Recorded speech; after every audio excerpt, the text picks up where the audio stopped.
네, 여러분 안녕하세요. 김로벨입니다. 오늘도 평양 얘기를 계속하겠습니다.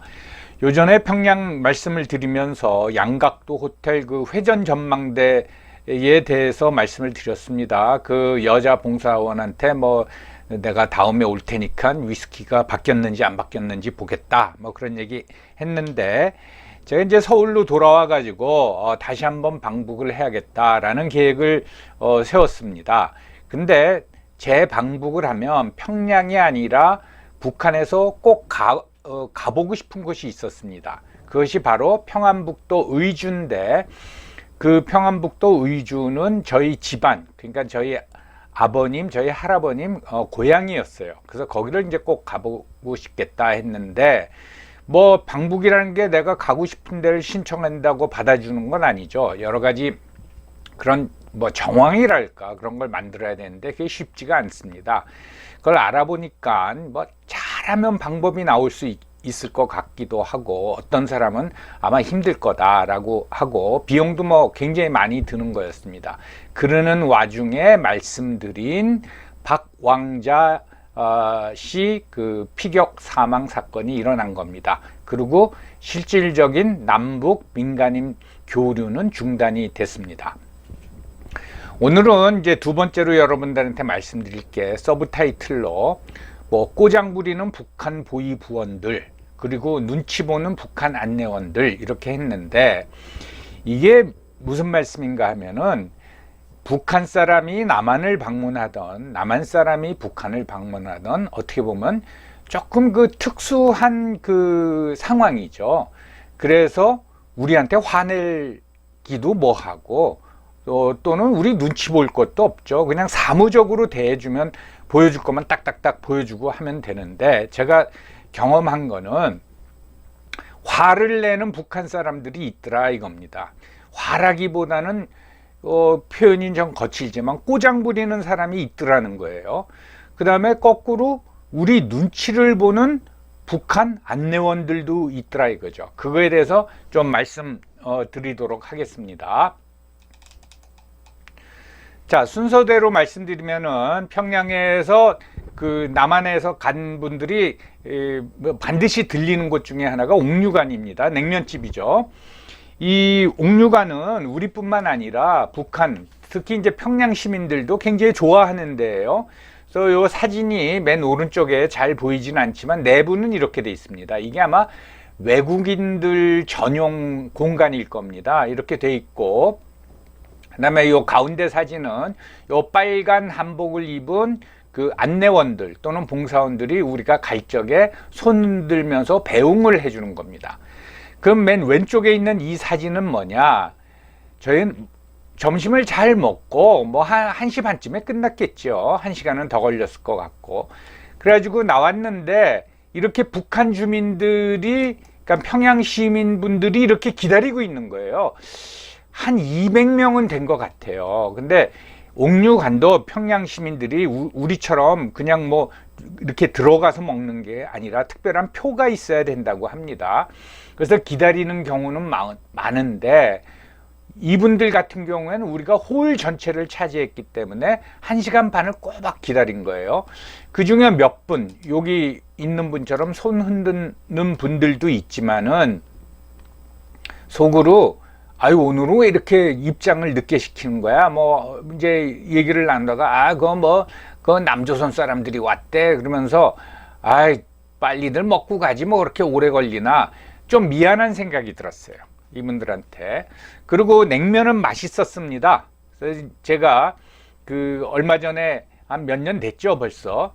이 삼성전자 이재용 부회장이 거기서 냉면 먹고 한 그릇 더 시키려다가 그 북한 이성권이한테 목구멍에 넘어갑니까? 라고 핀잔을 받은 게 있는데, 이재용 부회장이 한 그릇 더 시킬 정도로 맛은 있었어요. 그다음에 이제 만경대에서 벌어진 일, 요건 마지막으로 말씀드리겠습니다. 주체사상탑, 이 부근입니다. 제가 주체사상탑은 안 찍었습니다. 주체사상탑에 가면은 요 뒷모습 보이는 요 한복 입은 북한 여성분이 한 40대 중반 정도 되신 분인데, 꽤 교육을 많이 받으신 것 같고, 우리말로 표현하면 포스가 있어요. 그러면 이제 주체 사상탑 앞에 우리 일행을 다 세워놓고 설명을 합니다. 그러니까 김일성의 위대한 업적에 대해서 설명을 하죠. 그게 한 20분 걸립니다. 그리고 굉장히 그 장중하게 말하기 때문에 그 분위기를 깨기가 어색하지만은 저는 뭐 솔직히 말해서 좀 용기를 내서 그 일행에서 빠져나와서 대동강이 이렇게 보이는데 거기서 대동강을 보고 있었어요. 그 거리가 한 30m, 40m. 예. 나와서 이제 대동강을 보는데 어떻게 보면 그건 불경스러운 겁니다. 김일성 업적을 설명하는데 빠져나와서 대동강 본다는 거. 그러면 왜 그런 행동을 했느냐? 마지막에 제가 알기로는 그게 다 끝나고 나면은 이렇게 위대한 우리 수령님께 헌화하십시오 합니다. 그러면 꽃도 사야 되고요. 헌화도 해야 돼요. 사람이 헌화할 적에 헌화만 하고 끝납니까? 고개 숙이고 뭐 이래야 되죠. 전 그게 좀 거북스러웠어요. 그걸 이제 안 했어요. 안 하고 있는데 그 제가 체류하고 있는 동안에 제 주변에 늘 있는 그 안내원 참사가 뭐 박 선생이라고 하겠습니다. 박 선생이었어요. 30대 후반 정도 되는 박 선생인데 그때 저보다 나이가 이제 어렸습니다. 그리고 이제 이렇게 보고 있는데 이거 빨리 그 설명 빨리 끝내지 그러고 있는데 박 선생이 저한테 오는 거예요. 저는 이제 대동강을 이렇게 보고 있는 거죠. 보고 있는데 참고로 대동강변, 그러니까 평양 전경이 굉장히 아름답습니다. 뭐 또 이런 얘기하면 너 평양을 뭐 찬양하냐 그런 거 뭐지만 서울도 아름답죠. 외국 사람들도 서울 굉장히 아름답다고 합니다. 그런데 평양의 아름다운 모습은 덜 번거로우면서 아름다워요. 그리고 서울은 이제 이렇게 뭐 이 번거로운 게 이제 막 발전을 하니까 모습이 있는데 평양은 어떻게 보면 평화스럽습니다. 번거롭지가 않고. 그래서 야, 평양 참 보기 좋다. 그러고 있는데 저한테 그 박 선생이 안내원 참사가 오는 거예요. 오더니 김 선생님은 정치학을 공부하신 분이 민족 문제에 관심이 없으십니까? 약간 격앙된 목소리로 저한테 말을 건네는 겁니다. 저는 그걸 딱 듣는 순간 이 박 선생이 뭐 좀 심하게 이제 나한테 시비 걸려고 왔구나 그걸 딱 느껴서 그때 여러 번 말씀드렸지만 그 사람이 꺼낸 주제를 맞받아치면 안 됩니다. 주제를 바꿔야 돼요. 그러니까 그런 그 안내원 선생이나 이런 분들하고는 얘기를 길게 하면 안 돼요. 짧게 해야 돼요. 그래서 제가 뭐라 그랬냐면 그분 얼굴을 쳐다보지도 않고 박 선생 평양 진짜 아름답고 대동강 진짜 아름답다. 이거 빨리 통일이 돼서 박 선생도 한강 구경해야 되고 우리 남한 사람들도 이 대동강 구경해야 되는데 그랬더니 이 박 선생도 안 물러나요. 아니 지금 민족 문제를 얘기하는데 왜 풍광에 대해서만 말씀하십니까? 그러는 거예요. 그래서 또 이제 거기에 말려들면 안 되죠. 정말 대동강 아름다워. 내가 평양 오기를 와서 보기를 잘했네 하고 이제 그 얘기만 했어요. 그랬더니 이제 더 이상 얘기가 안 될 것 같으니까 박 선생이 김 선생님은 풍광에만 관심이 있으시네요. 그러다 이제 가버렸습니다. 왜 그랬을까요? 그 일행에서 어떤 이제 남한 사람이지만 감히 김일성의 업적에 대해서 설명하는데 남한 사람이 빠져나가면은 그 남한 사람을 담당하고 있는 안내원 참사가 저녁 때 가서 생활 총화를 하면서 비판을 받을 수 있습니다. 너 뭐 정치학을 공부했다는 그 김모라는 놈이 빠져나가는데 넌 뭐 했냐 이럴 수 있는 거예요. 그러니까 자기 말하자면 알리바이를 만들어야 되는 거예요. 그러니까 와서 이제 그 얘기를 꺼낸 거죠. 그러고 나서 이제 뭐 풍광 얘기하니까 더 이상 얘기 못하고 이제 갔는데 이 양반은 이제 저녁 때 가서 가령 생활 총화를 한다 그러면은 너 그때 그 김 선생 빠져나간 거 너 저 남한에서 온 정치학자라는 뭐 김 선생한테 너 뭐라 그랬어? 막 가서 할 말이 있잖아요. 예. 그거 제가 뭐 야단쳤습니다. 우리 수령님의 업적에 대해서 왜 저 관심이 없냐고 하면서 제가 야단을 쳤습니다 라고 알리바이가 성립이 되잖아요. 그러니까 와서 이제 그렇게 얘기한 거죠. 만경대에선 또 무슨 일이 있었냐면은, 뭐 만경대에는 여러분 아시겠지만 그 김일성 생가가 있는 거예요. 이제 두 채가 있습니다. 초가집 두 채가 있는데 그 뭐 사진으로도 많이 봤고 우리가 뭐 굳이 볼 것도 없고, 그래서 이제 그 남한에서 가신 분들이 보면은 그걸 보시는 분들도 있고 아니 뭐 안 보시는 분들도 있어요. 근데 그 옆에 이렇게 우물이 있습니다. 그 우리가 사진으로 자주 봤던 생가보다는 그 이 우물이 더 관심이 있어요. 그래서 이제 저만 해도 그 우물을 보면서 뭐 당연히 최근에 팠겠죠. 야, 이게 옛날서부터 있던 우물이면 이거 김일성도 이 우물 떠먹지 않았나? 이제 그런 생각도 들고, 그 다음에 또 6월이라서 날씨가 더웠어요. 그 만경대 생가 올라가면 좀 걸어서 언덕으로 올라가야 되거든요. 그래서 이제 여기 보이듯이 우리 일행 중에 몇 분이 가가지고 거기서 물도 떠먹으면서 아 시원하다 뭐 이러니까, 그러는 와중에 우리한테서 좀 떨어진 한 20m 떨어진 데서 어느 북한 사람이, 그 북한 사람은 만경대 구역을 관리하는 사람이었어요. 그 사람이 막 큰 소리로 우리한테 그러는 게 아니라 막 하는 거예요. 수령님 생가를 저 경건하게 관람을 해야지 뭐 하면서 막 떠드는 거예요. 자, 그 상황을 여러분 한번 생각해 보세요. 뭐 그렇게 기분 나쁘지도 않고, 기분은 좀 나쁘지만 우리가 뭐 그 만경대 담당하는 북한 사람이 그런다고 우리가 뭐 겁을 먹겠습니까? 뭐 하겠습니까? 그렇다고 우리가 김일성에 대해서 우리가 뭐 숭배하는 마음이 생기겠어요? 뭐 하겠어요? 자, 그러면은 그 사람은 왜 그랬을까요? 여기에 이제 북한 체제에 어떻게 보면은 뭐 묘한 면이 있는 겁니다. 자, 거기에는 우리 남한 일행이 있고, 그 다음에 우리를 안내하는 안내원이 있고, 그 다음에 거기를 관리하는 관리원이 있습니다.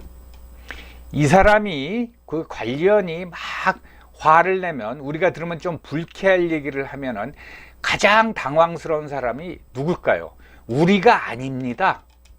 우리를 안내하는 사람들이죠. 당연히 그렇죠. 왜 그러냐 하면은 제가 말씀드렸듯이 우리는 방북을 하면서 1인당 하여튼 비용으로 250만 원을 냈어요.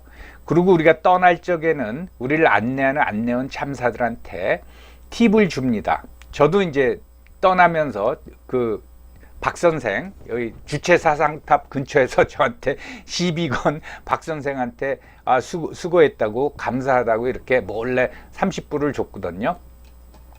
이 사람들은 남한 방문단한테 아닌 말로 목을 걸고 있는 거예요. 근데 이 안내원, 이 만경대 관리원이 막 화를 내면 우리가 마음이 불편해지면은 이 사람들도 마음이 불편해지는 거예요. 그 왜 화를 냈을까요? 단순하게 얘기하면, 야, 너 우리 마음을 불편하게 하면은 어떻게 해야 돼요? 이 안내원들이 가서 무마를 해야죠. 이 사람들 뭘로 무마할까요? 뭐 돈으로 무마해야 되는 거죠. 그러니까 삥 뜯는 거예요. 그렇게 화를 내 가지고 이런 일이 또 있었습니다. 야, 그래서 제가 이제 그 당시는 그 정확한 상황을 제가 파악 못하고, 같이 가신 분들 중에 북한을 10번 이상 방문하셨다는 그 이 선생이 계셨어요. 저랑 비슷한 분이. 그분이 이제 많이 설명을 해주는데, 그분한테 물어봤어요. 그 만경대 갔더니 그 관리하는 사람이 막 소리 지르고 그래요. 그때 그거 삥 뜯는 거예요. 그거 신경 쓰지 마세요. 그러더라고요. 참 그런 이제 묘한 먹이 사슬이랄까 그런 게 있습니다. 그 다음에 이제 방문한 곳이 만수대 창작사입니다. 이거는 이제 일부 평가에 의하면 세계 최대 예술 작업장이라 그래요. 평양에 주로 이제 미술 계통, 조각, 회화, 공예품 해가지고 예술인이 1,000명이 여기서 작업하고 있다고 그러는데, 그런 예술인을 북한은 6개 등급으로 나눈다고 합니다. 그래서 대학을 갓 졸업한 사람은 6급 해가지고 이제 쭉 올라가가지고 이제 뭐 최고 장인급에 해당되면 1급을 받겠죠. 1,000명이 하고 굉장히 큽니다. 그리고 전시실이 있어요. 그건 파는 데입니다. 1, 2, 3층인데 저는 1층까지만 가봤어요. 그래서 1층서부터 올라갈수록 2층, 3층으로 올라갈수록 이제 비싼 거를 판매하는 겁니다. 그래서 요 가운데 사진은 그 화가죠. 화가의 작업실이고 요게 이제 이 전경입니다. 전경인데 딱 갔더니 거기에 그 요 사진에서 보듯이 오른쪽에 여기 지금 잘렸어요. 김일성하고 김정일이 그 말 타고 있는 상인데 이 북한서 김일성, 김정일 사진을 잘리거나 하면은 큰일 납니다. 이게 또 뭐 혹시 제 방송을 영상을 북쪽에서 보면 또 이상한 댓글 달지는 모르겠네요. 했는데 구경을 했어요. 구경을 하고 1층이 보통 작품 하나가 작품이죠. 그거는 회화를 주로 봤는데 작품 하나가 한 300불, 수백 불 이상 합니다. 그래서 한번 사볼 만도 하다라고 생각했는데 안 사고 나왔습니다. 뭐 가격도 적은 건 아니지만 왜 안 샀느냐? 이 전시된 이 그림 때문에 안 샀습니다. 여러분 이제 잘 보이실지 모르겠어요. 이게 뭡니까? 최후의 만찬이죠. 우리가 이제 최후의 만찬 하면은 레오나르도 다빈치의 최후의 만찬을 생각하는데 그 모화죠. 제가 이걸 보면서 북한이란 체제는 종교는 그 상극이죠. 특히 기독교는 상극입니다. 그런데 야, 이 물건을 팔려고 결국은 북한이 종교화, 성화죠. 기독교인이면 성화까지 그리는구나. 아닌 말로 그거 보고 좀 실망했습니다. 아, 이 사람들도 이제 변하는구나. 그래도 그 어떤 사회주의 붉은 길을 계속 지키려면 이걸 그려서 팔면 안 되죠. 물론 북한 사람들이 와서 사가는 데는 아니지만, 그래서 이걸 보고 이거는 진짜 상업적이다. 어떤 예술적인 게 아니라 상업적이다. 그래서 사오지 않고 오고 이 만수대 창작사에 대해서 제가 좀 실망을 했습니다. 만수대는 대동강변에 있는 조그만 구릉을 얘기하는데 이 지명이 무슨 큰 의미가 있는 것 같습니다. 그래서 그 만수대 예술단이라고 있죠. 그 유명한 혁명가극 꽃 파는 처녀를 공연한 그 예술단입니다. 똑같은 만수대라는 걸 쓰죠. 오늘 얘기 이제 마지막을 말씀을 드리면은, 이거는 이제 제가 뭐 요전에도 보여드렸듯이 이게 그 개선문입니다. 82년에 세워졌다 그래요. 개선문으로는 세계 최대의 개선문이고 파리에 있는 개선문을 본뜬 건데, 이 시내 한가운데 있거든요. 저는 이걸 보고 이걸 왜 세웠을까 좀 뭐 뜨아하다 그러나요? 여기 보면 이제 1925하고 1945라는 숫자가 쓰여져 있는데 1925는 김일성이 13살 때 고향을 떠나가지고 만주로 이제 갔다. 그걸 이제 광복의 천리길이라고 합니다. 1945년은 우리가 해방된 날이죠. 그러니까 수령님께서 1925년에 이 광복의 천리길을 떠나서 결국은 1945년에 그 민족을 해방시켰다라는 거를 기념하기 위한 건지 모르지만은 그렇게 감명적이지가 않습니다. 내부적으로는 효과가 있을지 모르지만은 외국인한테는 저걸 왜 세워놨지라는 이제 생각이 들었고, 시내를 다니다 보면은 뭐 시장도 가봤는데 생필품만 파니까 뭐 별로 관심이 없고 뭐 그걸 살려는 사람들은 많이 있었습니다. 시내 가 보면은 우리로 치면 서울 시내 한복판 큰 도로죠. 그 양쪽에 아파트, 고층 아파트가 20층 이상짜리가 쫙 세워져 있어요. 괜찮습니다. 예, 괜찮은데 약간 이제 옥의 티라 그럴까 보면은 창이 유리창으로 되지 않고 이 비닐로 붙여놓은 게 많더라고요. 그래서 좀 힘든 모양이다. 그런데 여기서 이제 하나 말씀을 드릴게요. 그걸 이제 보고 가면서 놀랬죠. 처음 보는 사람은 와, 이런 고층 아파트가 있구나. 20층이면은 뭐 높지 않습니까? 근데 우리 이 선생이라고 북한을 여러 번 방문했다는 그분하고 얘기를 많이 했는데, 그분이 우리 그 안내원 참사한테 얘기하는 거예요. 와, 높이 잘 지었네. 아, 그렇습니다. 우리도 그러니까 말도 반말이에요. 예. 그래? 그러면 저기 테레비 있어? 아, 있습니다. 냉장고 있어? 아, 있습니다. 엘리베이터도 있어? 아, 있습니다. 그렇죠. 예. 테레비, 냉장고는 다 있죠. 그러다가 마지막으로 에어컨 있어? 네, 에어컨은 없더라고요. 예. 에어컨은 없습니다. 그러니까 테레비, 냉장고, 엘리베이터 있으면 뭐해? 전기가 안 들어오는데. 야, 여름에 걸어서 20층까지 올라가 가지고서 에어컨도 없으려면 참 힘들겠구만. 뭐 죄송한 얘기지만 우리 이 선생이 그 북한 안내원 박 참사를 가지고 놀더라고요. 근데 아무런 반응을 못 보여요.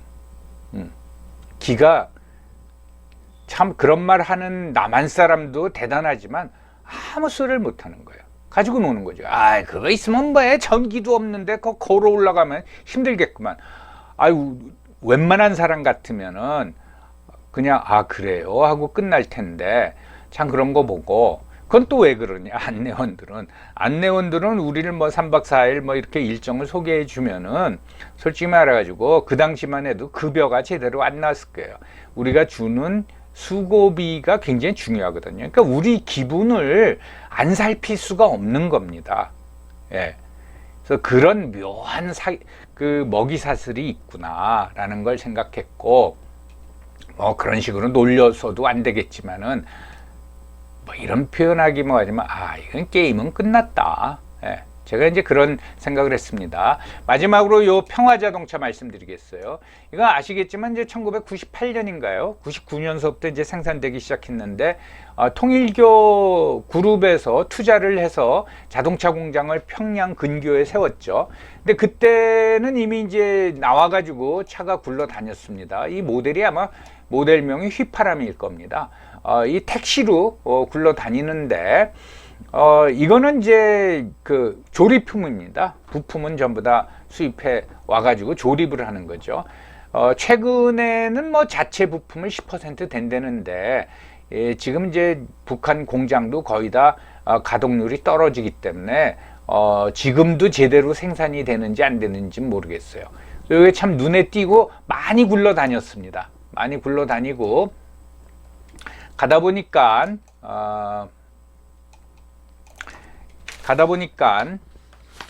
이런 광고판도 있었습니다. 평화자동차, 휘파람, 내 가슴 설레이게 하네. 그래서 이걸 나중에 들어보니까 이걸 평양 시민들 중에서는 이걸 사가지고 타는 분들도 있는데, 고위 당간부 승용차는 벤츠고요.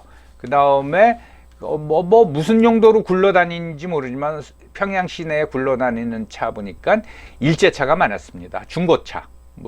알아보니까 중고차랍니다. 일본에서도 도요타, 혼다, 도요타가 많았죠. 그 중형차들이 많이 다녔습니다. 그 정도로 말씀드리고요. 평양 시민들은 저희보다 이제 체구가 작고 말랐고, 그 다음에 길 가다가 필요한 것이 있으면은 혹시 발견되면 이렇게 그걸 집어넣을 수 있는 플라스틱 검은 봉지를 대부분 들고 다녔습니다. 그게 참 인상에 독특했어요. 그래서 가다가 못이 떨어져 있다던가 무슨 쇠붙이가 떨어져 있다던가 그런 게 있으면 그걸 넣는다고 하더라고요. 자, 오늘은 여기까지 말씀드리겠습니다. 여러분 감사합니다.